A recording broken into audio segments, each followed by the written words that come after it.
Hello दोस्तों, मैं doctor Sanju और आज हम बात करने वाले हैं कि प्रेगनेंसी के दौरान अगर किसी महिला को डायबिटीज़ हो जाती है तो डायबिटीज़ की वजह से खुद महिला को और उसके होने वाले बच्चे को क्या खतरा हो सकता है। तो सबसे पहले तो हम बात करेंगे कि डायबिटीज़ होने का कारण क्या होता है, क्योंकि देखिए बहुत सी महिलाएं ऐसी होती हैं जिनको प्रेगनेंसी से पहले डायबिटीज़ नहीं होती है, लेकिन जब उनको प्रेगनेंसी होती है तो कई बार प्रेगनेंसी के बाद उनको डायबिटीज़ हो जाती है।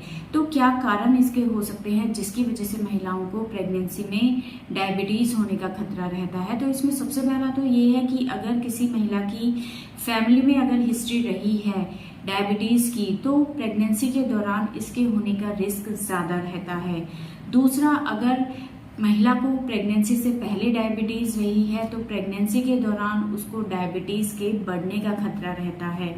तीसरा, अगर किसी महिला को पीसीओडी की प्रॉब्लम है या महिला का अगर वजन बहुत ज़्यादा है तो ऐसे में भी कई बार प्रेगनेंसी के दौरान उनको डायबिटीज़ होने का खतरा हो सकता है। इसके अलावा अगर पहले की प्रेगनेंसी में उसको डायबिटीज़ रही थी तो चांसेस और ज़्यादा बढ़ जाते हैं कि दोबारा अगर उसको प्रेगनेंसी होती है तो उसमें भी उसको डायबिटीज़ फिर से हो सकती है। और कई बार कोई कारण ऐसा नहीं होता है महिला को, ना फैमिली में किसी तरह की कोई डायबिटीज़ की हिस्ट्री होती है, ना ही उसको पहले डायबिटीज़ रहती है, सब चीज़ें बिल्कुल नॉर्मल रहती है, लेकिन फिर भी प्रेगनेंसी की वजह से उनको डायबिटीज़ हो जाती है। इसे हम जेस्टेशनल डायबिटीज़ बोलते हैं, यानी कि प्रेगनेंसी की वजह से महिलाओं को होने वाली डायबिटीज़। तो अब बात करते हैं कि अगर महिला के अंदर डायबिटीज़ हो जाती है तो ऐसे में महिला और उसके होने वाले बच्चे पे इसका क्या इफेक्ट पड़ता है। तो देखिए, डायबिटीज़ में होता क्या है कि ब्लड के अंदर ग्लूकोज का लेवल लगातार बढ़ने लगता है। ब्लड के अंदर ग्लूकोज की जो मात्रा होती है वो खाली पेट 110 तक होनी चाहिए और खाना खाने के 2 घंटे बाद ब्लड के अंदर ग्लूकोज का जो लेवल है वो 160 के अराउंड होना चाहिए। इनसे अगर ज़्यादा इनका लेवल है तो आपको डायबिटीज़ है। अब ब्लड के अंदर इस ग्लूकोज के लेवल को मेंटेन रखने के लिए इंसुलिन हार्मोन की ज़रूरत पड़ती है जो इस ग्लूकोज के लेवल को ब्लड में कंट्रोल रखता है।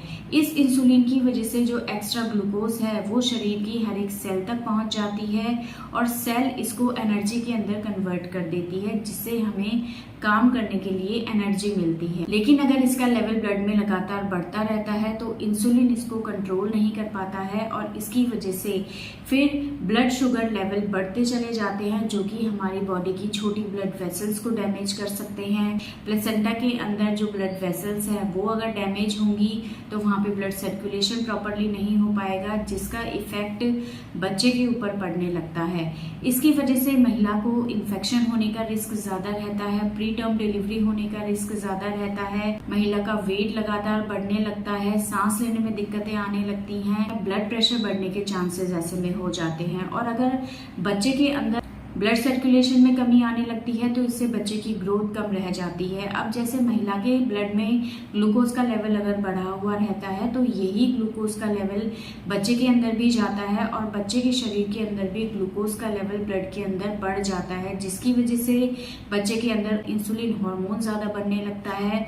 और अगर इंसुलिन का लेवल बढ़ेगा, ग्लूकोज का लेवल बच्चे के शरीर के अंदर बढ़ेगा तो इससे बच्चे का जो साइज है वो नॉर्मल से ज़्यादा हो जाएगा। उसका वजन कम से कम 4 से 4.5 किलो के आसपास हो जाता है और ऐसे में नॉर्मल डिलीवरी कराना मुश्किल होता है और ऐसे में सिजेरियन डिलीवरी होने का रिस्क ज़्यादा बढ़ जाता है।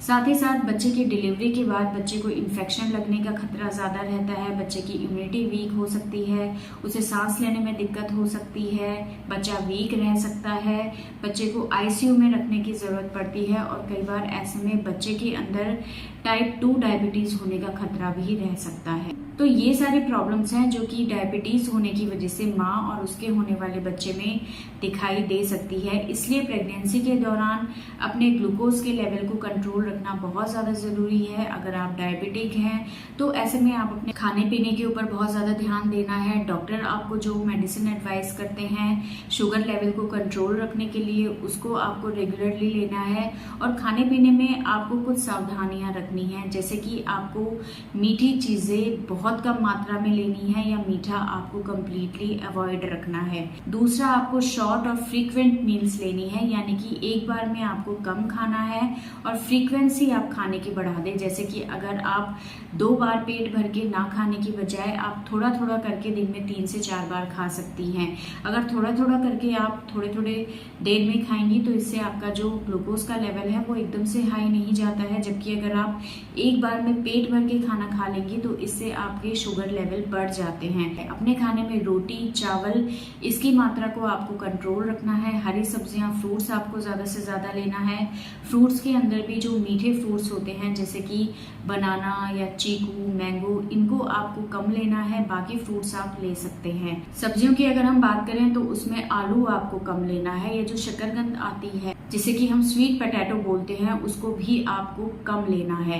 इसके अलावा आपको रेगुलर सुबह शाम आधा घंटा कम से कम आपको वॉक करनी है। जितना ज़्यादा आप वॉक करेंगी उतनी ज़्यादा आपके शुगर कंट्रोल लेवल में रहेगी। तो खाने के साथ साथ आपको अपनी इन चीज़ों के ऊपर भी ध्यान देना बहुत ज़्यादा ज़रूरी है। तो अगर इन सब चीज़ों के ऊपर आप ध्यान देंगी, टाइम से मेडिसिन लेंगी, खाने पीने में आप ध्यान रखेंगी, तो आपके शुगर लेवल नॉर्मल रहेंगे, कंट्रोल रहेंगे और इसका किसी तरह का कोई हार्मफुल इफेक्ट आपको या आपके होने वाले बच्चे को नहीं होगा। तो इन चीज़ों के ऊपर आपको ध्यान देना बहुत ज़्यादा ज़रूरी है।